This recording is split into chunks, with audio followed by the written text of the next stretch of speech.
Aire. Buen día a todos, bienvenidos a este último día del tercer encuentro internacional de la Escuela Argentina de Negocios. Es un placer recibirlos nuevamente y que nos puedan acompañar compartiendo este último día de trabajo.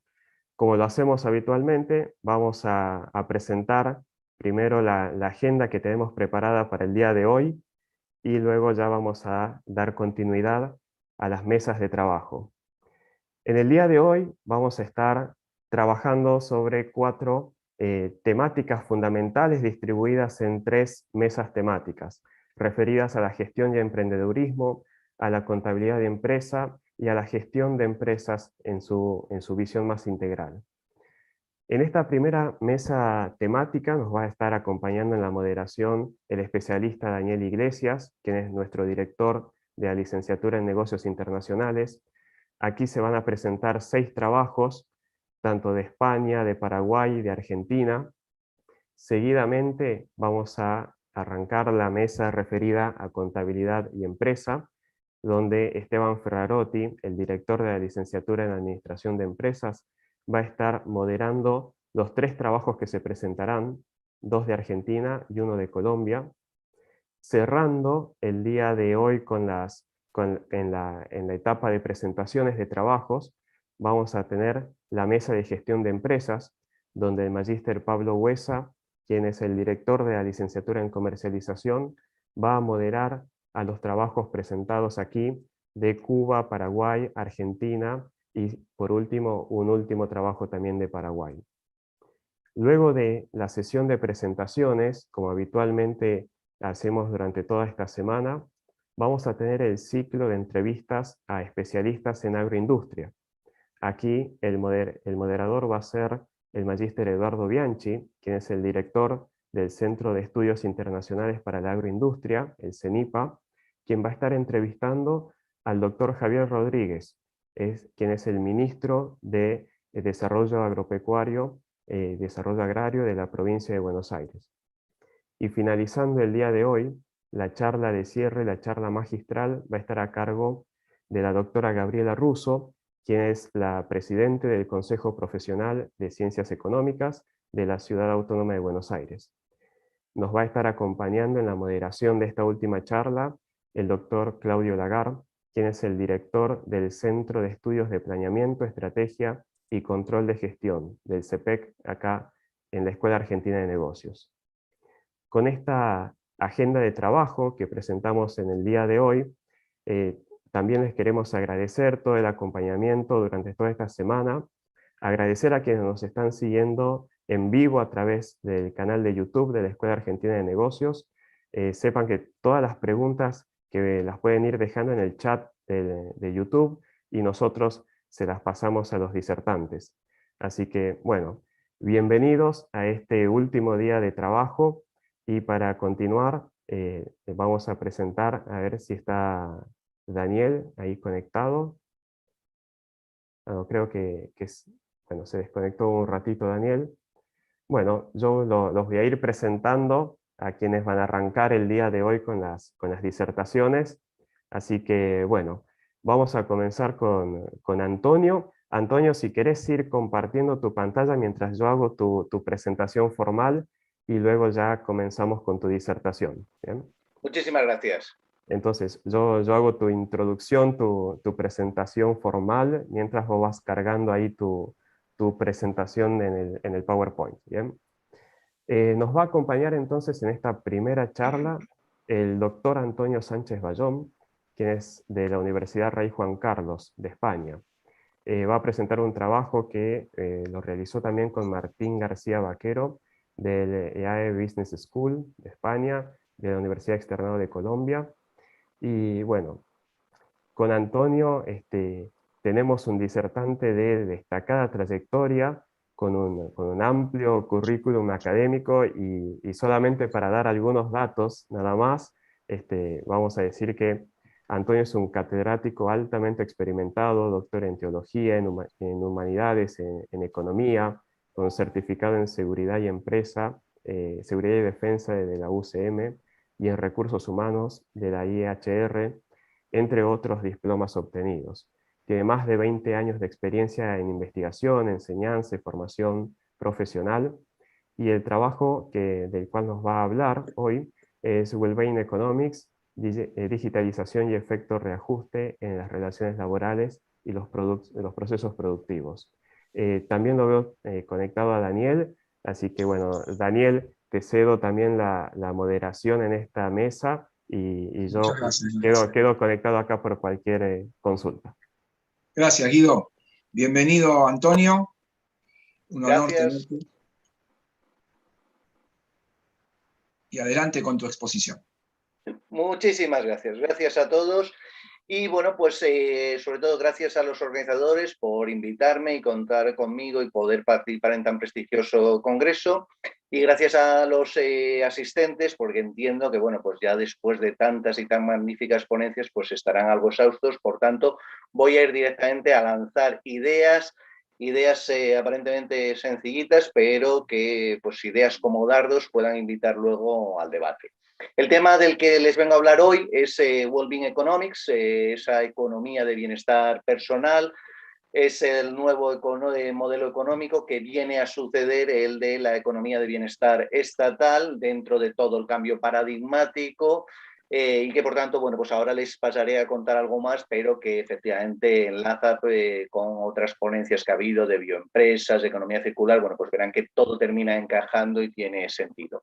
En concreto, esta vez voy a aterrizar en la digitalización y efecto reajuste en las relaciones laborales y por tanto lo que quisiera es, primero, presentarles unas breves notas de esos grandes cambios que se han ido dando con el advenimiento de la economía digital, para luego centrar en el análisis de la relación digitalización-empleo y el efecto reajuste. Pero antes de nada, permítanme iniciar con una imagen porque, bueno, pues esta va a ir cargada de bastantes datos y ya saben que el dato mata el relato y el relato que hoy en día parece que se está extendiendo es ni más ni menos que un relato victimista de destrucción del trabajo y del paro tecnológico, ¿no? Planteamientos neoluditas, neokeynesianos, en su caso, y nada más lejos de la realidad. Miren, si cogemos el primer gráfico de la izquierda es de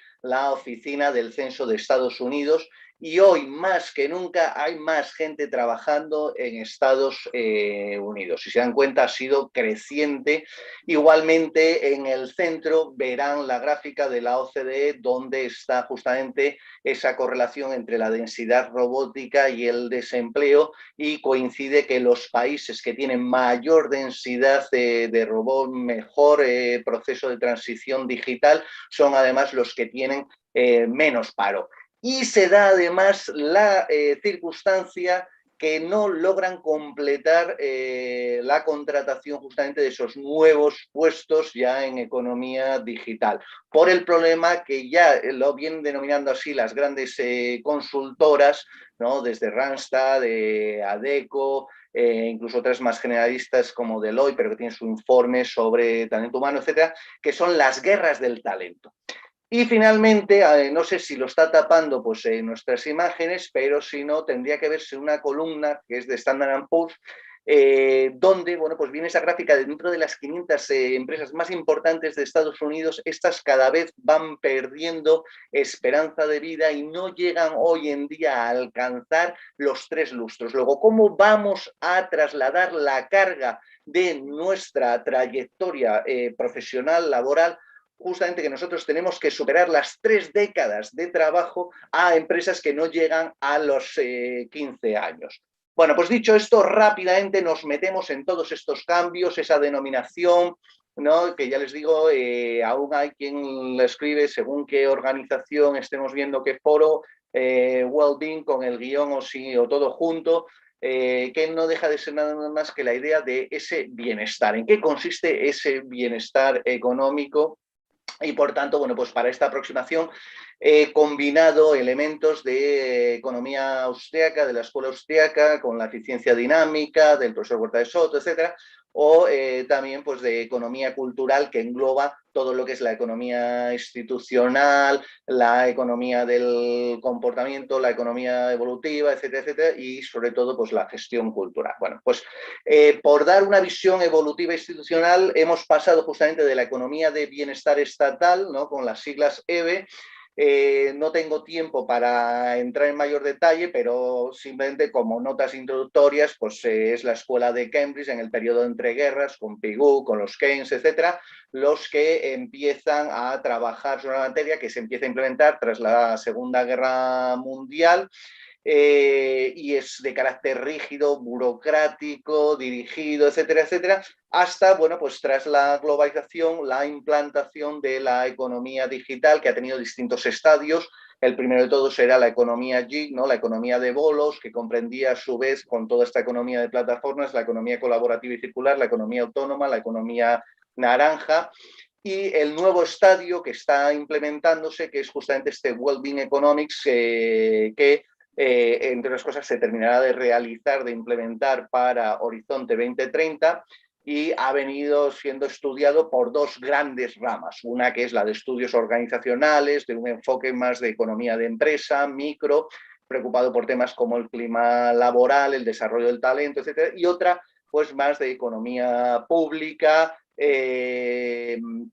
para diseño de políticas públicas en ese sentido, que es justamente los estudios de sostenibilidad que parten justamente del revival de la economía social, luego pues todo lo que fue en 1999 la declaración del milenio, que luego ha llevado a los objetivos de desarrollo sostenible, todo lo que era la agenda post 2015, etcétera, etcétera. Bueno, pues en este contexto, ¿qué grandes cambios ha habido? Por hacerlo como una red de fuera a adentro, de lo más grande a lo más pequeño, para que se conecte todo lo micro y lo macro. Pues miren, el sistema económico estamos pasando del capitalismo industrial y desarrollado, que es más materialista, que se basa en la adquisición de bienes, a un capitalismo del talento, que es mucho más inmaterial, que lo que se trata es el acceso a experiencias. Igualmente, el modelo económico, estamos pasando de ese economía de bienestar estatal, que es de arriba a abajo, intervencionista, burocrática, al modelo de economía de bienestar personal, que bueno, pues es más creativo, más flexible. Igualmente la actividad económica. Estamos pasando de un modelo más mediático, instrumental, ¿no?, donde efectivamente lo que se hacía era el aumento de rentas, bien los beneficios de la empresa, bien aumentar el PIB del país, y fragmentados los sectores, etcétera, etcétera, a una actividad económica mucho más finalista, donde el foco se pone en la satisfacción, ¿no? Por eso ya desde bueno, el 2012 está el índice justamente de felicidad de Budam, aunque ya la OCDE tenía indicadores, viene midiendo la cuestión y cada vez está más desarrollado, y todos los años Naciones Unidas publica ese informe con el índice de felicidad mundial, que va más allá del de desarrollo humano, etcétera, porque entra en otro tipo de cuestiones.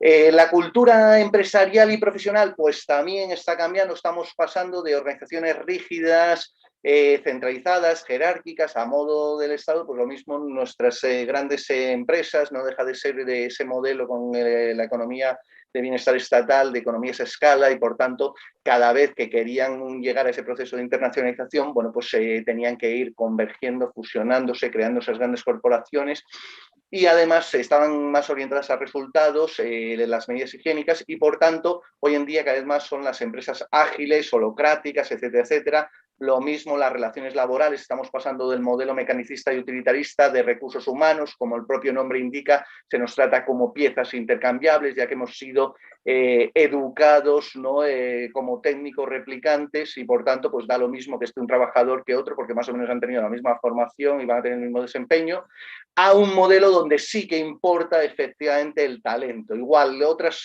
cuestiones de cambio que nos van a permitir comprender mejor el contexto es que estamos pasando de una época dominada por el Estado-nación, que está en agonía, y otra emergente de esa aldea global que nos hablaba la Carta de San Francisco del 45, pero que estuvo parado por la Guerra Fría, etcétera, y que no se retoma hasta la globalización. igualmente de mundos, estamos pasando el soft power, el poder blando económico, está pasando del mundo atlántico al gran área transpacífica que comprende no solamente el Pacífico, Oceanías y también el sudeste asiático, donde más renta se está generando hoy en día, no desarrollo, eso está llegando. Y también además estamos pasando del mundo físico al mundo virtual, las revoluciones tecnológicas, estamos ahora mismo en cuarta revolución industrial, tecnológica y energética. Y bueno, pues la idea es que para el 2030 justamente iniciaremos la quinta, porque además ya se habrá realizado la singularidad con todo lo que implica y la superación en muchos aspectos de la inteligencia artificial a muchas de las aportaciones en el trabajo hoy en día, y la riqueza igual, pasar del predominio material pues a otro tipo de satisfacciones. El caso es que llegado a este punto, y nada, y me queda muy poquito, pero les esbozo. El efecto Ricardo, el nombre se lo puso Hayek, bueno, pues como conmemoración a este maestro clásico, pero que bueno, que ya en su momento en los debates con Gibbs, con Winslow, etcétera, lo llamaron efecto acordeón y otros tantos, ¿no? Concertina. Yo he preferido rebautizarlo como reajuste porque además se refuta la paradoja del ahorro, el paro tecnológico y la relocación. ¿Por qué? Pues miren, el ahorro. Evidentemente, si bajan con el ahorro, no queda más remedio que bajar los precios. Si bajan los precios, lo que sube es realmente los salarios reales. Si, a su vez, ahí tienen el triángulo hayekiano de las fases más alejadas justamente del proceso productivo, pues, ¿qué es lo que ocurre? Que si se está dando una expansión crediticia, como está ocurriendo ahora, si encima sin ahorro, y desde marzo del año pasado el euro nos lo estamos cargando porque realmente, bueno, pues cuando Ursula von der Leyen comunicó al resto de instituciones de la Unión Europea que se podía ejecutar la cláusula de excepcionalidad de cumplimiento del Pacto de Estabilidad Económica, pues directamente, claro, imagínense, se están mandando señales erróneas al mercado por las cuales, bueno, pues parece que efectivamente baja el interés y tiene que haber ahí un ahorro que van a ser futuros consumidores y no es así. Entonces se lanzan los inversores, empiezan a sustituir la mano de obra no cualificada próxima a el consumo, y por tanto ahí está el gran problema que los neokeynesianos decían, no, esto bueno, se reubica en empresas del sector fácilmente ganando más. No, no, no. Esto requiere primero intensificación, o sea, especialización tecnológica y descubrir el talento. Eso sí que permitirá pasar de trabajadores dependientes a justamente colaboradores talentosos que en realidad, bueno, pues sí que efectivamente al estar en fases más alejadas del proceso productivo, sí que podrán, como ven aquí, aportar pues más valor, etcétera, etcétera. Bueno, como ya me he pasado, simplemente permítanme decirles que la economía de bienestar personal lo que permite es mayor productividad, con una mayor efectividad por eficacia y eficiencia, sostenibilidad, porque respeta además las relaciones 3P, People, Planet, Profits, y bienestar que no solamente es material, sino también psicosocial, ambiental, etcétera, etcétera. Las alternativas, si no trabajamos en este modelo, que ya les digo, ha habido distintas corrientes, distintas organizaciones, foros internacionales, redes de empresarios trabajando en ello, pero que se ha intensificado tras la gran recesión de 2008. Pues las alternativas es el corporativismo asiático, como los chaebols surcoreanos o los keiretsu japoneses, o el imperialismo oriental chino-ruso, etcétera. El caso es que el punto de no retorno y el momento de prueba de todo va a ser Horizonte 2030, donde se va a ver no un escenario ni de V, ni de W, de recuperaciones, etcétera, sino K. Estos los países que sí que estén adaptados y autónomos con ese capitalismo del talento, y los no adaptados y dependientes que estarán en esa agonía del estado de bienestar y les va a costar mucho más hacer esa transición posterior. Les dejo ahí mis datos de contacto. Y bueno, pues se han quedado muchas cosas en el tintero, pero como les dije, era simplemente unas pequeñas ideas. Eso sí, Daniel, permíteme una sola idea. Porque yo creo que sí que se va a acordar usted. ¿Se acuerda que al principio de la globalización, en los 90, hubo un eslogan de campaña, de la campaña de Clinton, que revolucionó todo, que era "Is the economy stupid?", es la economía estúpido, por lo cual Clinton ganó las elecciones, los demócratas por fin prestaban atención, lo trataban. Bueno, pues ahora tendríamos que utilizar el siguiente eslogan en la posglobalización, que es: si tú no te ocupas de la economía se va a ocupar de ti. Luego, preocúpate en diseñar un modelo económico mucho más humanista. Muchísimas gracias y perdón por haberme excedido. Bueno, Excelente, Antonio. Realmente es un tema que da para mucho más, sin duda, temas sumamente interesantes y actuales. Tenemos una pregunta para hacerte en el escaso tiempo que nos queda y que tiene que ver con una cuestión de también ultra actualidad, que es la pandemia, y cómo considerás vos la pospandemia, el efecto de la pospandemia y todo lo que dejó, como los temas que mencionaste recién, el trabajo y el impacto de los factores electrónicos en el trabajo. ¿Cómo pensás vos que va a afectar este cambio que hemos vivido a raíz de esta cuestión epidemiológica tan sorpresiva para las empresas y para las economías? Muchísimas gracias. Nada, rápidamente. La transición digital, estaban previstas 3 grandes oleadas, ¿de acuerdo?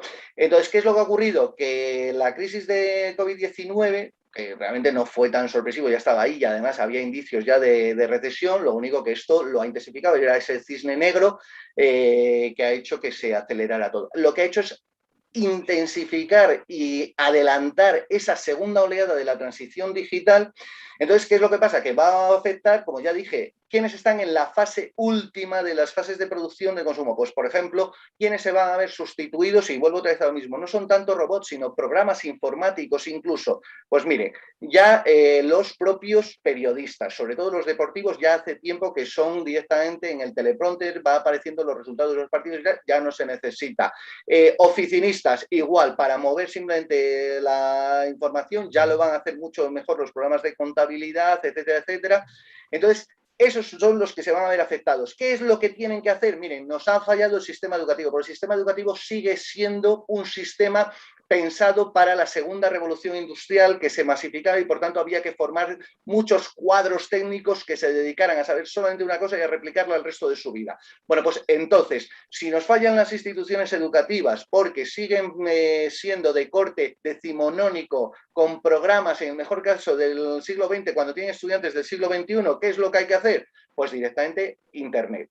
¿No? Pues congresos como estos tienen ideas muy buenas, todo lo que ayude justamente a, uno, la parte TIC, esto es, la especial, tiene uno que saber intensificarse, desarrollar esa parte de especialización tecnológica, y 2, el talento. Uno tiene que saber cuál es su propio talento y a partir de ahí saberlo poner al servicio de los demás, saberlo monetarizar, etcétera, etcétera.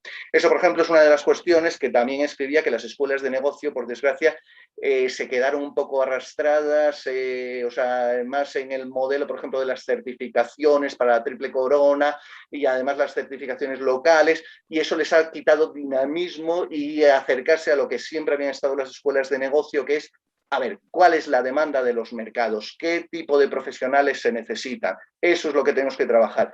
Por tanto, vuelvo otra vez a lo mismo, no es tanto un problema de que la digitalización traiga paro, no, que va, al contrario, por cada trabajo que se queda obsoleto surgen 4 más, que es el del diseñador de esa tecnología, el que la tiene que fabricar, el que la tiene que aplicar y el que tiene que estarla revisando. No sé qué ha pasado, Daniel, te he perdido. Estoy. Vale, digo, no es que me hayan echado por pesado, perdón. No, te estamos escuchando muy atentamente, Antonio. Bueno, lamentablemente tenemos alguna pregunta más, sobre todo vinculada, llega desde la gente de YouTube, porque es tan interesante lo que estás diciendo, que realmente vamos a hacer una pregunta más, si la podés contestar rápidamente. Si sabés que los estados están trabajando en todo este proceso de implementación y cambio que vos acabás de mencionar, brevemente, si nos podés responder. Sí, y no confío tanto en los estados. Los estados hasta ahora tenían ese modelo de economía de bienestar estatal. Tienen que ser justamente redes de colaboración libre, esto es esa cooperación espontánea. Dirá Hayek o previamente Adam Smith hablaba de la mano invisible. Tiene que ser una cuestión de recuperar autonomía. Tenemos que liderar nuestras propias vidas, cada uno de nosotros. Entonces, bueno, pues en ese sentido sí que es verdad que si hay que mirar a alguien, yo miraría que ya hicieron la reconversión en los años 70 los anglosajones, en los 90 los nórdicos, después de grandes crisis y otros tantos modelos. Sin más, pues si te parece bien, Daniel, pues podéis facilitar tanto mi correo de la universidad, que está aquí en la presentación, que me escriban, yo encantado de responder. Igualmente tenéis la presentación, queda libre para uso y disfrute de quien guste. Y bueno, pues ahí también hay otras lecturas que pinchando en el link les llevarán y podrán seguir profundizando si les interesa. Y de verdad que ha sido un placer y un gusto. Y para nosotros igual, Antonio, realmente un lujo y un placer, y estamos en contacto en cualquier momento para ampliar estos conocimientos tuyos y estas recomendaciones. Muchas gracias. Un abrazo muy Gracias por grande. todo.